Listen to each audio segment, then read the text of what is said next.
Hi,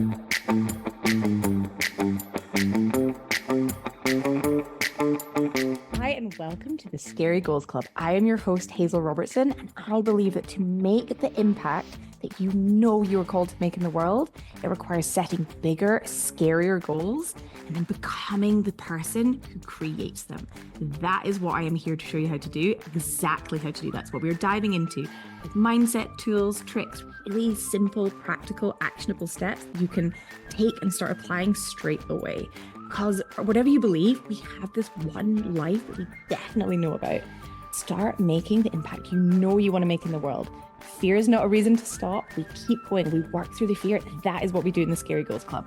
So come on in, come join, hit subscribe, and let's get started. So hi, and welcome to episode 4 of the podcast. And today we're going to dive into the fear of failure. If your brain's like, but what do I do if I fail? What happens if I fail? I've got you. We're going to be jumping into all of that, including some things that I find really helpful and ways of thinking about it that I've used in my own life that hopefully will be helpful for you to move through that fear so you can set your goal if you haven't already, or continue to take action and show up and move towards your goal and just keep going. But first, I just want to share a story that completely links to today's topic. Yesterday, it was Monday morning, and I had just the most amazing morning. Mondays are my days where I hang out with Flynn. The weather was nice. It was like cold and crisp, but the sun was out and I'm feeling better. I'd been feeling ill. You can probably hear I'm not as nasal this week. And I was like, I'm going to go up a hill. So I got the car all packed up. We headed out and put him in the backpack. And it was just so amazing. And even we stopped part of the way up. I like had him out.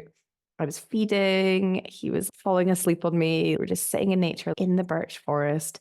Maple was running around, she was sniffing about. I was like, this is how amazing that this is a Monday morning. Like, not that many years ago, I used to like dread Mondays. It was like, oh, they were this like heavy thing. I wasn't doing ultimately what I knew I wanted to do with my life. And it just felt such a heavy place. And just felt in that moment so grateful to my past self for all of the decisions that I have made. And that decision in, I can't even remember what year it was, that decision, and I think it was 2020, I was going to start a coaching business. And it was the middle of COVID. I'll get onto this story, I'm sure, at another point, but like our plans, organized plans had like completely changed with COVID. And it was almost a reset of like, okay, what is it I actually want to do now? And when I reflect back, I knew that I wanted to be a coach even from my early 20s. After I graduated, my first ever job, we had a team coach, which, you know, for however many years ago that was, it's like so forward thinking of the organization, like such an amazing organization. They had a team coach who's amazing. And I was like, that is what I want to do. It just took me like, I don't know, 13 or 14, however many years later to actually do anything about it. But it was one of those, what I call like soul whispers. It was like, psst, psst, this would be cool. This would be fun.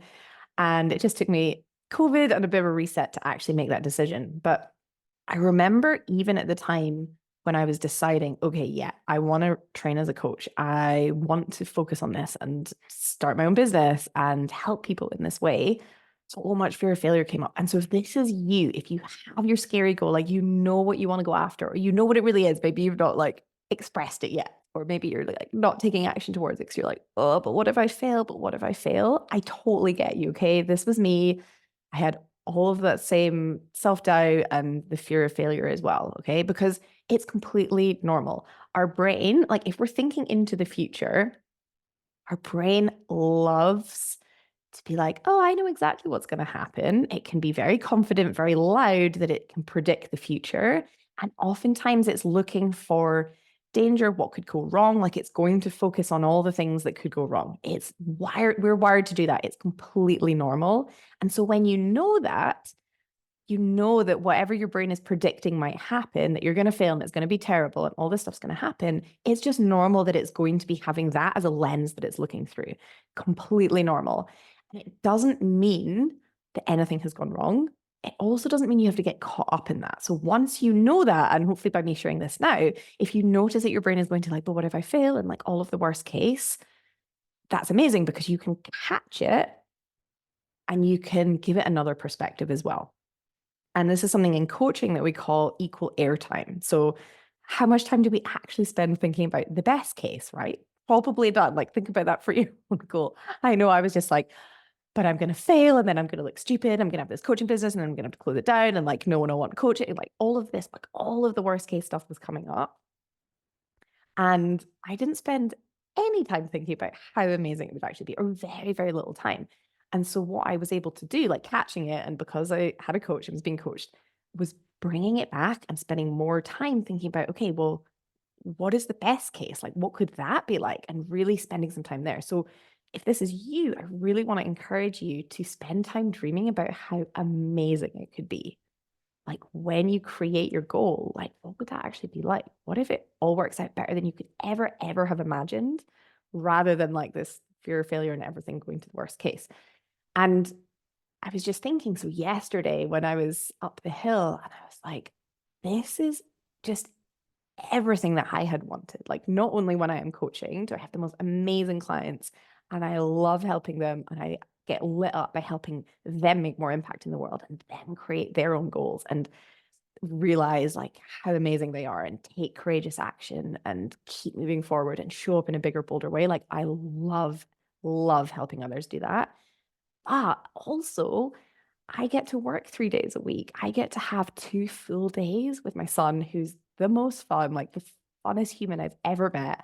And I get to play with him. I get to hang outside in nature. I get to just have days where I'm like meandering. I get to work from anywhere I want. Like, that's been something that has been really important to Luke and I. And again, with COVID, that was one of our key things we were focusing on was, okay, we want to create a life where we can work from wherever, where we have that flexibility. We were able to move from Edinburgh up to Abbeymoor in the Highlands. We're now in Banchory in Northeast Scotland. Like, we're able to get closer to our parents. We were able to go to Chamonix last year for like almost like 2 months, being in France and work remotely and just have like so much time at home, time with Luke, time with Flynn, time with my parents and his parents, and do the most amazing work that I just absolutely love, that I know I'm here to do. I just never really spent the time imagining. All I was thinking about is how it was terrible and it would never work out and I'd never be able to help anyone and then I'd have to close the business down before I'd even started it, right? So the other thing that I find really helpful, and I do this when I'm coaching my clients, is actually going to what that worst case is. Like, sometimes our brain can go round in loops. It's like, oh, what if this? What if this? What if this? And it just spins. And we just spin, like imagining this kind of this worst case, but we don't really go there. And we don't really go there from a calm place thinking about, okay, and then what would we actually do? So this is another really helpful exercise, is thinking, okay, what is that worst case? And not in a place where you're like, oh, what if, and spinning out. But when you can get yourself into a kind of a calm and rational place and access your strategic part of your brain, which is your prefrontal cortex, then you can really think logically, like, okay, what if these things did happen? And so for me with the coaching business, I was able to do this. Okay, what if no one wants to work with me and I don't make any money and I end up closing the business down? It's like, okay, and I was able to think rationally, well, then I would go back to consulting.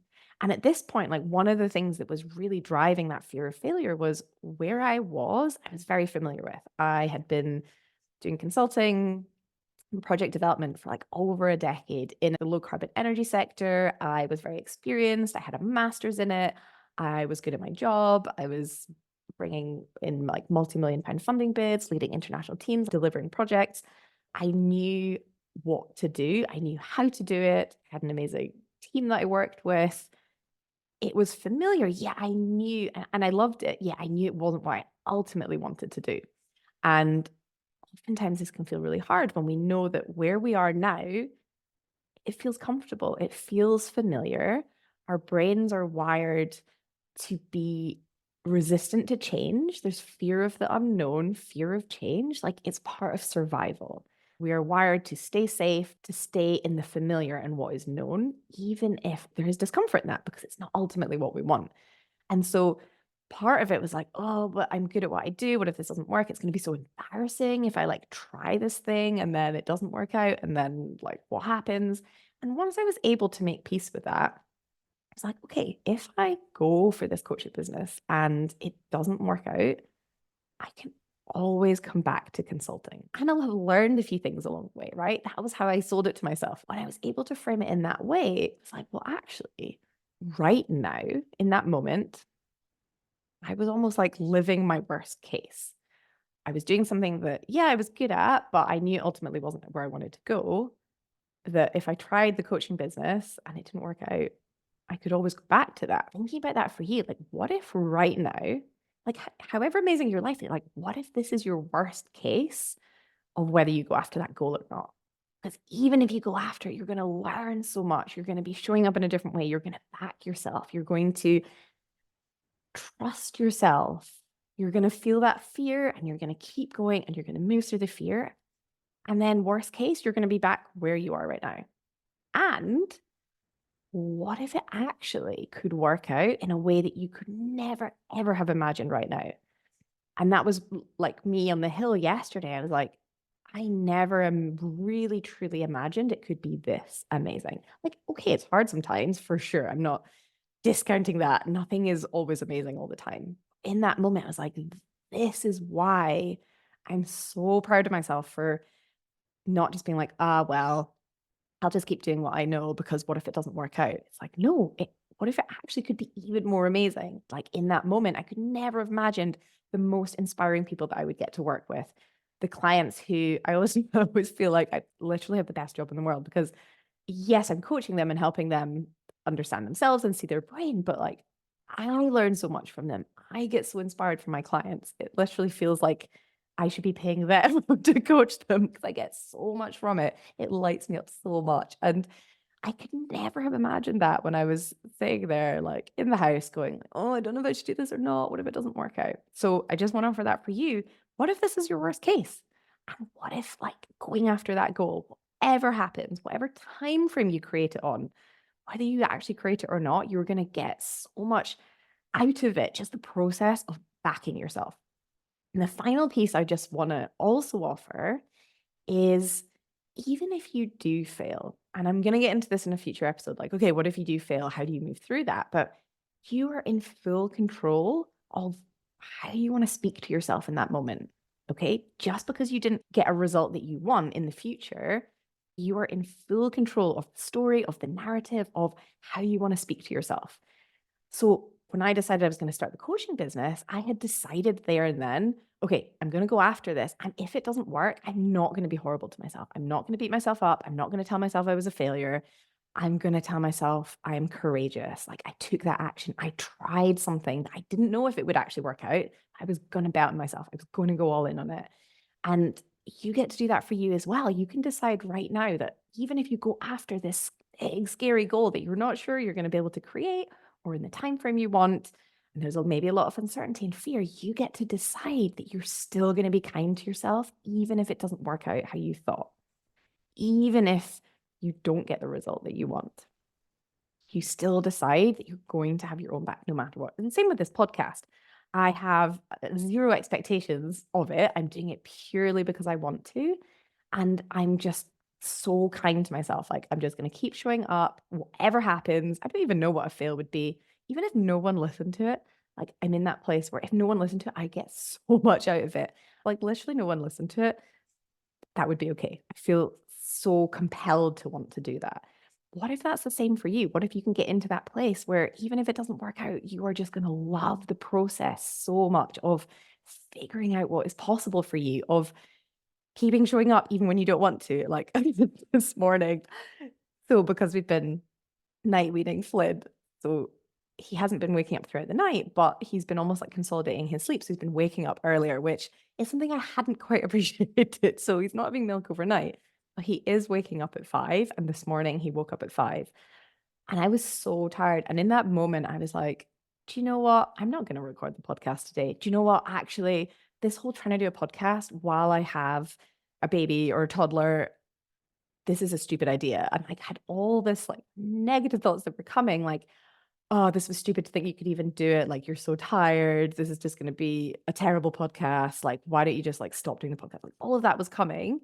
But even in that moment, I was like, no, even if I did put out a podcast that I was tired and I listened back and was like, you know what? It wasn't my best. I'm not going to be mean to myself. I'm going to be so kind, so loving. I'm not going to call myself a failure. I'm just going to celebrate showing up, keep going and doing it for me because I want to, because it lights me up and I feel compelled to do it. So I want to offer that for you as well.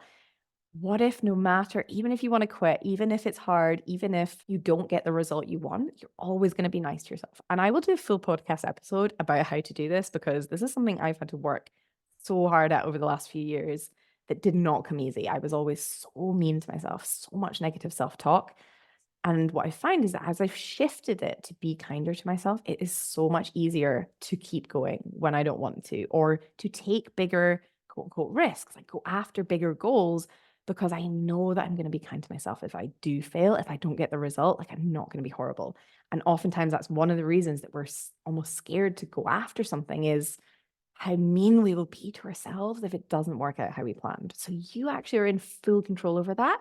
You can decide right now that no matter what happens, you're going to be kind to yourself. Okay. So just to recap, spend time with the best case as well as the worst case, giving it the equal airtime. And also go to the worst case and let yourself go there and think, okay, then what would you do? Like, what would that be like? Like, really make peace with that. Like, okay, maybe that will happen. Like, okay, and then what? And then really decide in advance and decide right now, how do you want to speak to yourself, even if you do fail? And then if you know that you're going to be kinder to yourself, it makes it so much easier to just take that bold, scary action and continue to show up and go after and create like even bigger, scarier goals. So that's what I have for you this week. I hope you have an amazing rest of the week. Keep sharing your goals with me. Oh my gosh, it's so good. It like lights me up so much. I'm so excited. It's like from books, podcasts, babies, new businesses, new ventures. Like there's so many exciting things you guys are creating. I'm so excited for you all. And yeah, if there's anything else you want me to cover in the podcast, please reach out. So have an amazing rest of the day and an amazing next week, an amazing week. And I'll see you next time. Bye. Hey, thanks so much for listening. If this was helpful, please hit subscribe and leave a review. This helps get this work in the hands of more purposeful people. That is, more people creating bigger, scarier goals, making an even bigger impact in the world. And if you want to take this work deeper and work with me directly, head to the show notes and I've put all of the information there. If you've got any questions or if there's anything you're like, ooh, I'd love you to talk about that on the pod, please just get in touch. I love hearing from you guys. And I'll see you next time in the Scary Goals Club.